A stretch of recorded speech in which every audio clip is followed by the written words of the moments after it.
예.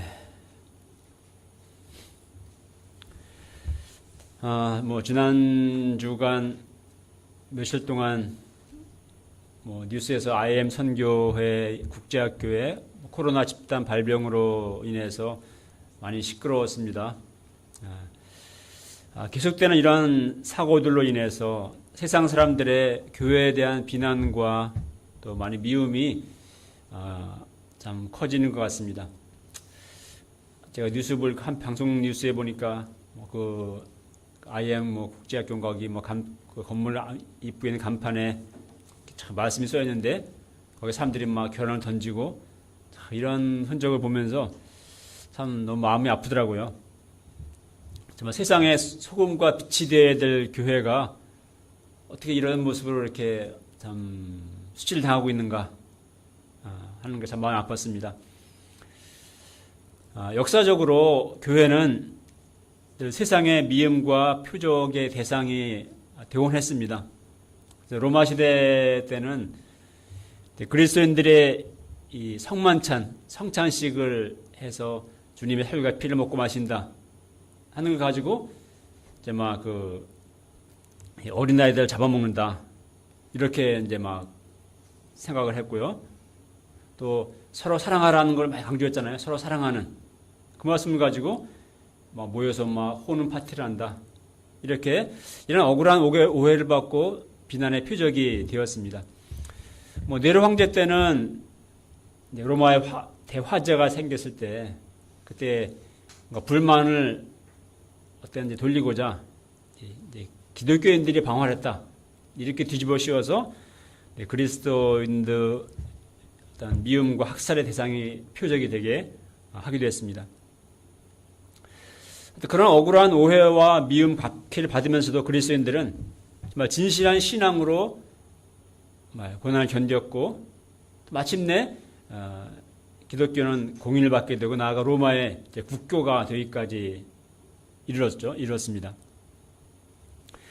오늘의 현실을 볼 때 유독 참 교회를 코로나 발병의 그 원흉으로 몰아가는 그런 비난의 표적이 삼고자 하는 그러한 어떤 경향이 있음도 보게 됩니다.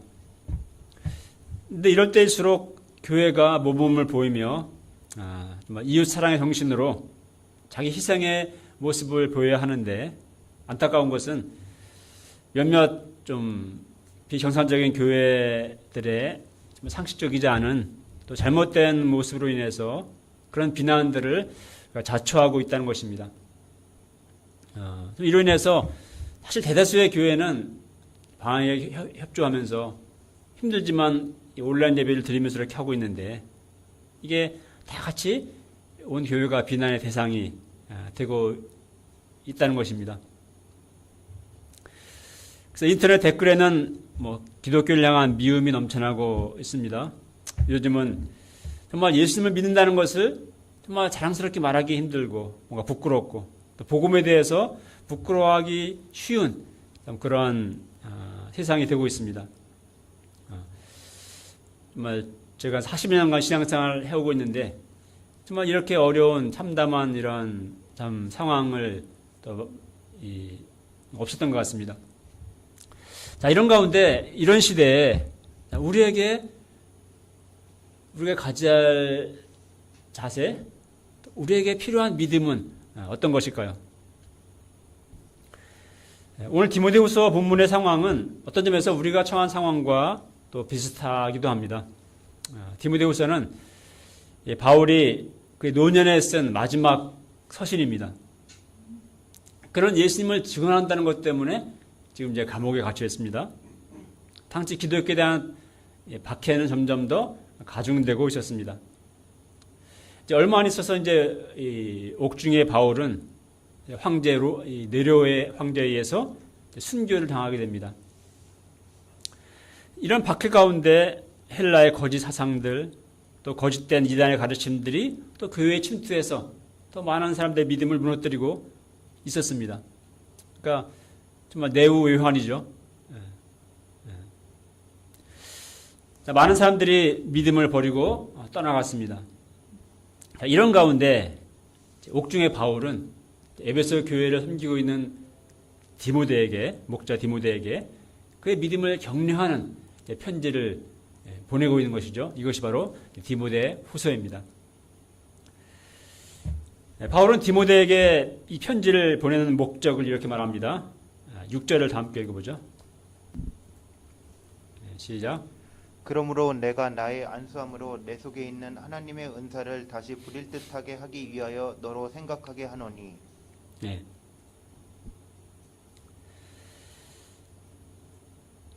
그죠? 내 속에 있는 하나님의 은사를 다시 부릴 듯 하게 하고자 한다 이렇게 말하고 있죠. 네. 자, 디모데는 정말 거짓이 없는 그 믿음을 가진 사람이었습니다. 또 아주 눈물이 많은 정말 심정이 있는 그러한 또 목자였어요. 또 그에게는 말씀의 종으로서의 하나님이 주신 은사와 또 직분이 있었습니다. 근데 지금 그는 그 은사를 제대로 발휘하지 못하고 뭔가 이 불을 활 지펴야 되는데 이 불을 지금 꺼뜨리고 있는 그런 상황이 있다는 것입니다. 그 이유가 무엇입니까? 7절을 보십시오. 7절 읽겠습니다. 시작. 하나님이 우리에게 주신 것은 두려워하는 마음이 아니요 오직 능력과 사랑과 절제하는 마음이니. 네. 자, 이 말을 통해 볼 때 디모데가 지금 어떤 가운데 있다는 것을 있어요? 지금 두려워하는 가운데 있다는 것을 알 수가 있죠. 네. 지금 그의 목자인 바울은 복음을 전하다가 감옥에 갇혀 있습니다. 자신도 이제 에베소 교회 목자인 자신도 언제 그렇게 붙잡혀서 감옥에 가게 되고 심지어 죽임을 당하게 될지 모르는 가운데 있습니다. 그러니까 굉장히 그의 마음이 위축되어 있는 것이죠. 그러니까 하나님 주신 은사를 제대로 발휘하지 못하고 있는 것입니다. 자, 바로 이런 그에게 하나님 우리에게 주신 마음은 두려워하는 마음이 아니라 오직 능력과 또 사랑과 절제하는 마음이다. 이렇게 말합니다. 자, 두려워하는 마음은 사람을 무능력하게 만들죠. 능력 있는 사람도 뭔가 두려움에 딱 겁을 먹게 되면은 굉장히 전혀 실력 발휘 못하고, 그죠? 뭔가 제대로 이 능력 발휘를 못하게 됩니다. 하나님은 우리에게 능력의 마음을, 그래서 마음이란 말은 이제 다른 말로 영, 스피릿이라는 단어예요. 헬라어로. 하나님은 우리에게 능력의 마음, 능력의 영을 주시는 분입니다.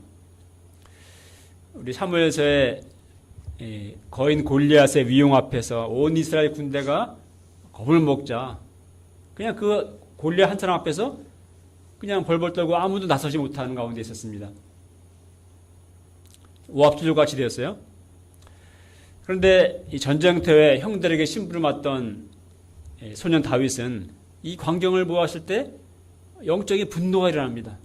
그러니까 다윗에게는 하나님을 믿는 믿음이 있었거든요. 아니, 저 할례 없는 자가 하나님의 이름을, 하나님의 군대를 모욕하다니 하면서 내가 만군의 여호와 이름으로 너에 나간다 하면서 이제 물맷돌 들고 나가서 그 한 방에 골리앗을 쓰러뜨리죠. 하나님은 이런 두려워하는 마음이 아니라 이런 능력의 마음을 우리에게 주신다는 것입니다. 자, 두려움은 또 우리를 다 자신에게로 오그라들게 합니다. 그러니까 사람이 두려움에 빠지게 되면은 다른 걸 못 돌아봐요. 나 자신, 큰일 났다. 이다 망하겠다, 죽겠다 하면서 자기 살길에만 매여서 전전긍긍하게 만듭니다. 그러나 하나님이 주시는 마음은 뭡니까? 하나님 우리에게 사랑을 주십니다. 나를 벗어나서 다른 사람들을 돌아보고 옆에 사람을 돌아보고 또 영혼들을 보게 하고 이런 사랑의 마음을 갖게 하십니다. 또 두려움에 빠지게 되면은 또 자기의 마음을 또 다스리지 못하고 뭔가 불안해하고 또 어쩔 바를 모릅니다. 그런데 하나님은 우리에게 절제의 마음, 절제하며 자기를 다스리는 마음을 갖게 하십니다. 하나님은 우리에게도 이제 주신 은사들이 있습니다. 하나님 나라를 위해서 일하도록 주신 은사와 직분들이 있습니다. 그런데 우리는 무엇으로 인해서 우리는 그 은사를 더 발휘하지 못하고 있으며 또 그 불을 꺼뜨리고 있습니까? 우리도 내 속에 있는 하나님의 은사를 다시금 불릴듯 해야 하겠습니다. 8절을 보십시오. 8절 읽겠습니다. 시작. 그러므로 너는 내가 우리 주를 증언함과 또는 주를 위하여 갇힌 자된 나를 부끄러워하지 말고 오직 하나님의 능력을 따라 복음과 함께 고난을 받으라. 예. 본문에 보면 이제 부끄러워하지 말라는 말이 거듭해서 나옵니다. 지금 디모데가 복음에 대해서 뭔가 적절로 말하기 힘든 뭔가 부끄러워하기 쉬운 상황 가운데 있기 때문이죠. 바울은 그에게 내가 주님을 증언하는 것과 또 내가 주를 위해서 저런 감옥에 갇혀 있는 자가 있게 된 것에 대해서 부끄러워하지 말라 그렇게 말합니다. 하나님이 주신 능력을 힘입어서 복음과 함께 고난을 받으라 이렇게 그를 격려합니다. 요즘 뉴스를 볼 때마다 아까 말씀드렸지만 교회가 코로나의 확산의 주범으로 이렇게 방송될 때마다 또 교회의 행태가 지긋지긋하다 이러한 비난의 글들을 볼 때마다 참 마음이 아픕니다. 또 부끄러움이 듭니다. 과연 앞으로 어떻게 사람들에게 예수님을 믿어야 한다고 교회에 가자고 참 말할 수 있겠는가 참 걱정스럽습니다. 그동안 한국의 기독교가 세상의 소금과 빛이 되지 못하고 맛을 잃은 소금과 같이 되었기에 이를 당하는 수치이기에 감당하는 수밖에 없죠. 지난날 한국 기독교는 교회사의 유례가 없는 놀라운 또 성장을 이루어왔습니다. 세계에서 가장 큰 메가처치의 상당수가 한국에 있을 정도로 우리 대형 교회들은 공장 건물과 또 교인 수와 또 재력을 자랑했습니다. 많은 신자들이 자신들이 다니는 교회의 브랜드를 자랑했습니다. 그러나 박해받던 기독교가 로마의 국교가 되면서 세속화되고 타락하게 됐던 것처럼 한국의 또 교회도 그처럼 세속화되어 왔습니다. 오늘 상황을 볼 때 상황은 한국의 교회를 또 다시금 교회 본래 자리로 돌아가게 하는 것 같습니다. 세상으로부터 인정받는 것이 아니라 미움받고 또 오해받고 또 고난받는 그런 때의 교회로 또 다시 돌아가게 하는 것 같습니다. 사도 바울의 서신서에 보면은 이제 복음을 부끄러워하지 않는다 이러한 바울의 고백들이 여러 번 나옵니다. 오늘 본문에도 나오죠. 그만큼 당시 기독교는 세상에서 이상한 사람들로 무시받고 또 오해와 박해를 받았고 그러기에 복음을 부끄러워하기 쉬운 시대였습니다. 근데 바울은 나는 복음을 부끄러워하지 않는다 이렇게 말합니다. 그리고 복음으로 인해서 감옥에 갇히며 고난을 받고 있지만 나는 부끄러워하지 않는다 이렇게 말합니다. 그리고 옥중에서 디모데에게 복음과 함께 고난을 받으라, 고난을 견디라 하고 말합니다. 자, 바울이 복음을 부끄러워하지 않는 그 복음에 대한 자부심, 또 확신의 그 이유가 무엇입니까? 첫째, 예수님은 이 복음으로써 생명과 썩지 아니할 것을 드러내셨기 때문입니다. 자, 9절 10절을 읽어보겠습니다. 시작. 하나님이 우리를 구원하사 거룩하신 소명으로 부르심은 우리의 행위대로 하심이 아니요 오직 자기의 뜻과 영원전부터 그리스도 예수 안에서 우리에게 주신 은혜대로 하심이라. 이제는 우리 구주 그리스도 예수의 나타나심으로 말미암아 나타났으니 그는 사망을 패하시고 복음으로써 생명과 썩지 아니할 것을 드러내신지라. 네. 하나님은 영원전부터 그리스도 안에서 우리에게 주실 은혜를 하나님은 계획하셨습니다. 그것이 이제 우리 구주 예수 그리스도의 나타나심으로 말미암아 우리에게 나타났다고 바울은 말합니다. 그것이 은혜가 무엇이죠? 바로 사망을 피하시고 복음으로써 생명과 또 썩지 아니할 것을 드러내신 것입니다. 예수님은 사망을 패하셨습니다. 죽음의 권세를 무너뜨리셨습니다. 모든 사람은 다 죽습니다. 다 모든 인간은 죽음의 권세 아래 있습니다. 죽음이란 막다른 그 벼랑을 향해서 가고 있는 것이 줄려 가고 있는 것이 인생입니다. 잘 아는 대로 천하를 통일하고 못할 것이 없었던 중국의 진시 황제도 죽음이 두려웠어요. 죽음을 피하고 싶어서 불로초를 구열하고 수천 명의 젊은 사람들을 배를 태워서 보내기까지 했죠. 이랬던 그도 겨우 50세를 못 넘기고 병으로 죽었습니다. 아담의 범죄 이후 사망 권세가 모든 사람 위에 왕노릇하였습니다. 한 시대를 줄잡던 대통령, 기업가, 회장, 위대하다는 사람들도 세월이 지나면 다 늙고 병들고 초라한 모습이 돼서 죽음과 함께 사라지는 것을 우리는 봅니다. 우리도 다르지 않습니다. 저 자신도 그렇고 제 주위에 정말 젊었을 때는 그 건강함으로 거칠 것이 없었던 그러한 사람들도 이제 나이가 드니까 다 이제 머리가 빠지고 이제 체력이 딸리고 힘들다라고 몸 여기저기가 막 고장나고 병이 들고 이런 모습들을 보게 돼요. 세월이 흐르고 죽음의 날은 누구에게나 어김없이 찾아옵니다. 벗어날 길이 없습니다. 정말 절망입니다. 그러나 예수 그리스도께서 나타나심으로 사망의 권세를 파하셨습니다. 복음으로써 생명과 또 썩지 아니할 영원한 삶을 드러내셨습니다. 여기서 생명은 영원한 생명을 의미합니다. 이 세상에서 우리가 숨쉬고 살아가는 이 생명은 유한한 것이죠. 이제 머지않아서 썩어 없어지게 될 그런 생명입니다. 그러나 예수님은 복음으로써 썩지 아니할 생명, 또 영원한 생명을 드러내셨습니다. 그렇습니다. 예수님 안에 이 생명이 있습니다.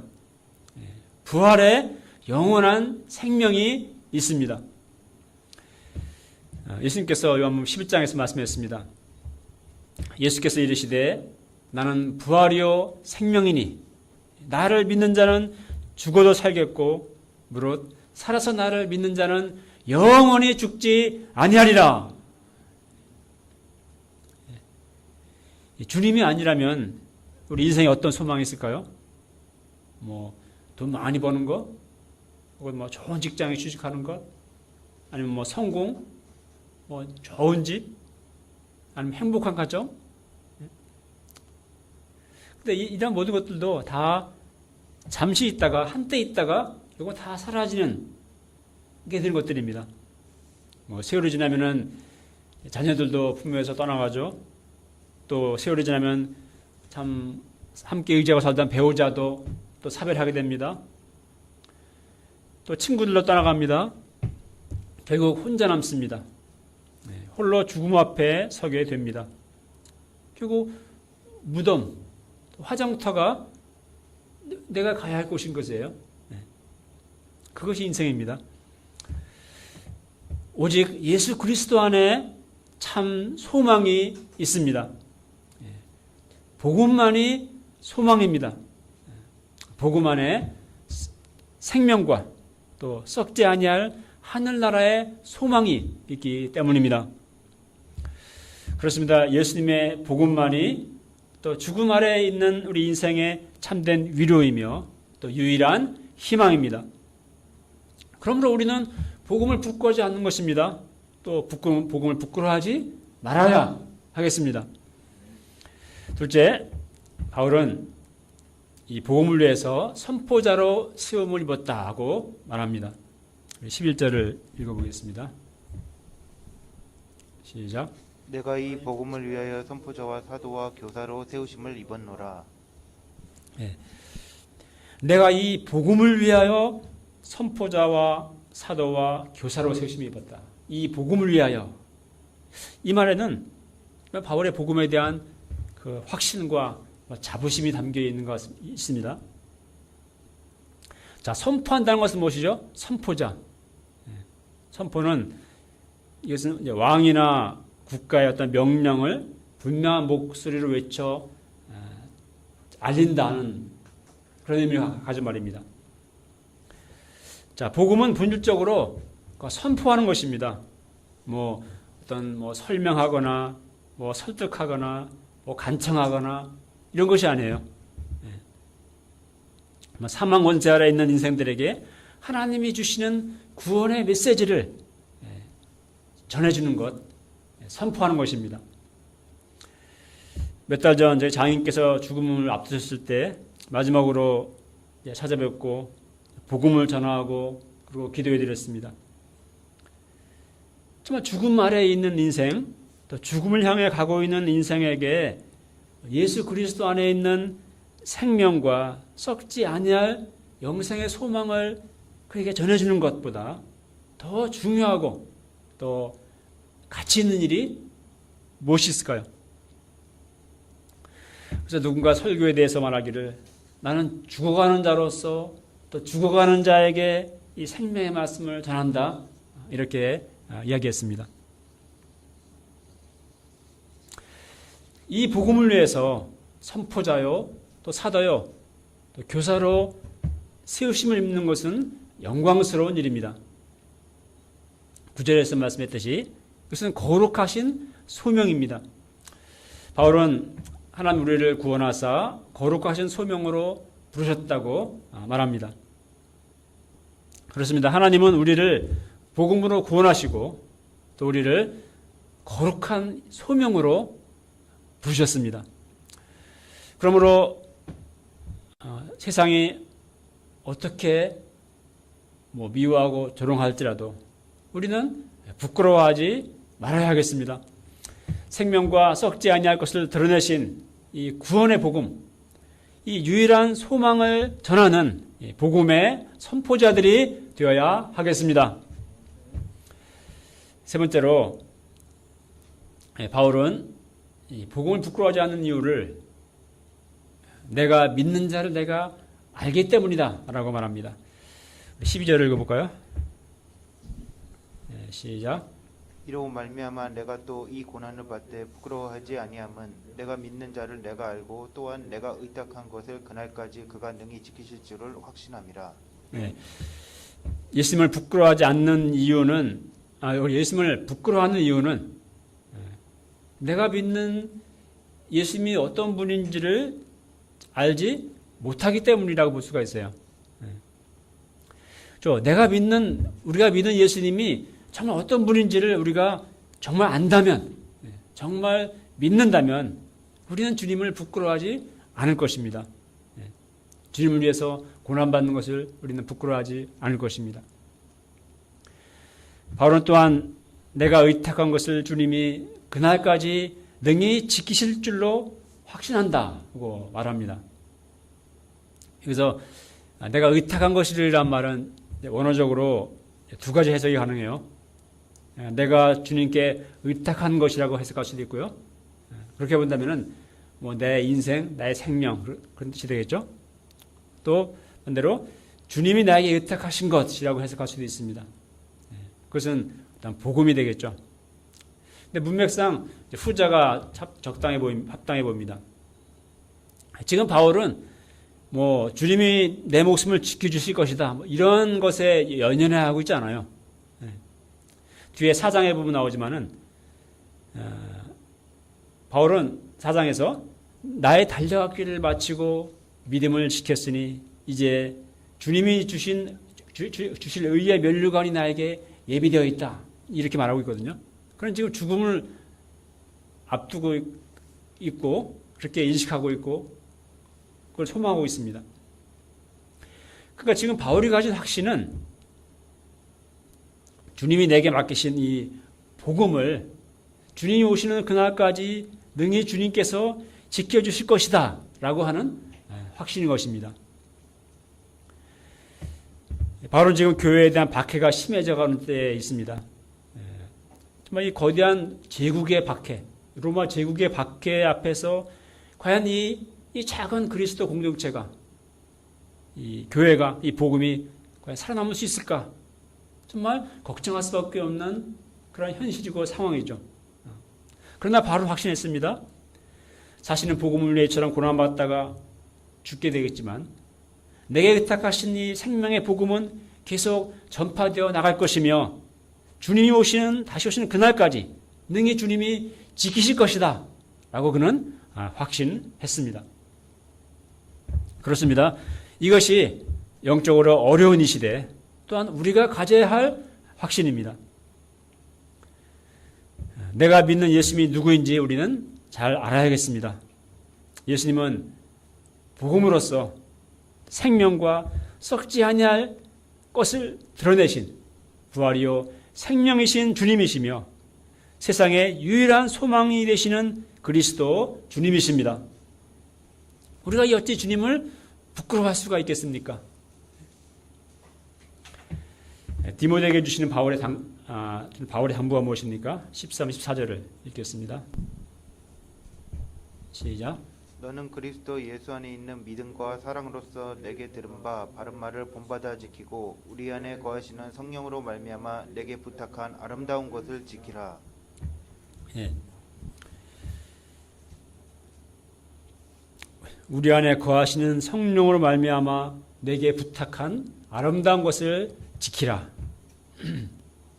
예, 아름다운 것은 이제 무엇이죠? 예, 복음을 말하죠. 정말 사망을 피하시고 썩지 아니할 것을 드러내신 그리스도의 복음입니다. 세상에 많은 아름다운 것들이 있죠. 아름다운 사람, 자연, 예술, 음악 많이 있습니다.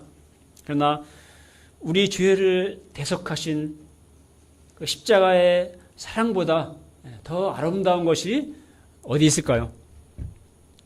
또 정말 이 죽음 아래 있는 인생, 정말 도무지 정말 소망이 없는 죽음의 절망 가운데 슬픔과 어둠 가운데 있는 인생에 생명과 썩지 아니할 것을 가져다 주신 부활의 복음보다, 부활의 소망보다 더 아름다운 것이 어디 있겠습니까?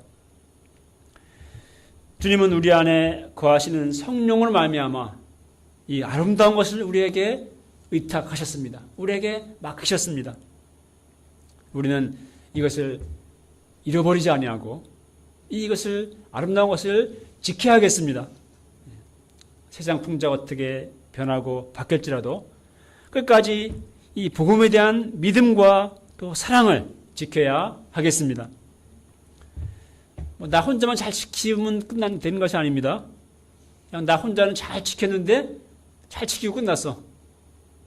그러면 이 구원의 사역은 우리 한 세대에 끝나고 말 것입니다. 우리는 복음을 잘 지키고 그리고 그것을 다음 세대에 잘 계승해야 합니다.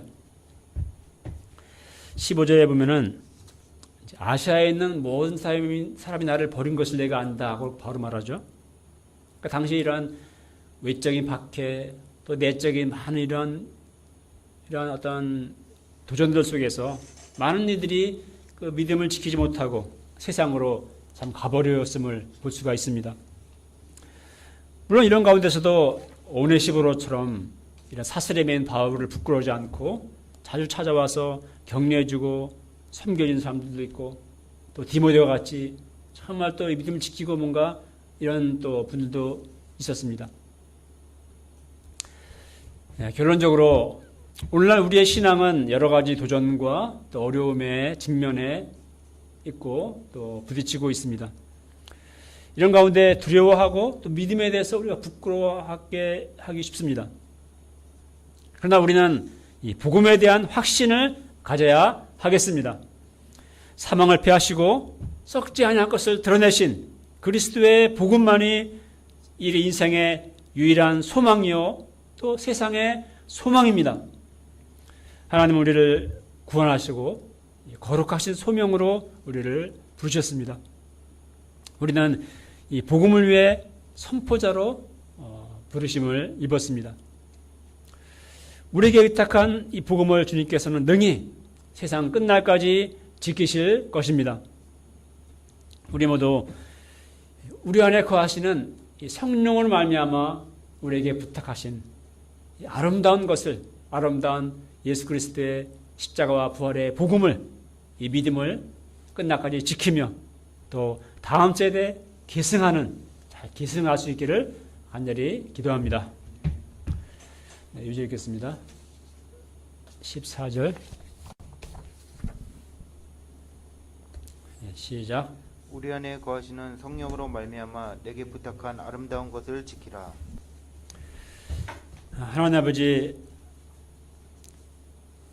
참 죽음 아래 소망 없다 우리 인생에게 참 십자가와 부활의 복음을 통해서 참 생명을, 썩지 않은 영원한 소망을 나타내시고 우리에게 구원과 소망을 주신 주님께 감사를 드립니다. 우리가 참으로 세상이 어렵고 또 이 복음에 대한 많은 도전과 또 환난들이 있습니다. 우리가 참 바울처럼 이 복음에 대한 확신과 또 담대함을 갖게 해주시고 복음을 부끄러워하지 아니하고 이 복음의 선포자로서 이 복음을 우리에게 주신 아름다운 것을 지키고 또 이것을 증거하고 또 이 복음을 잘 계승하는 이러한 삶을 살 수 있도록 하여 주시옵소서. 예수님의 이름으로 기도합니다.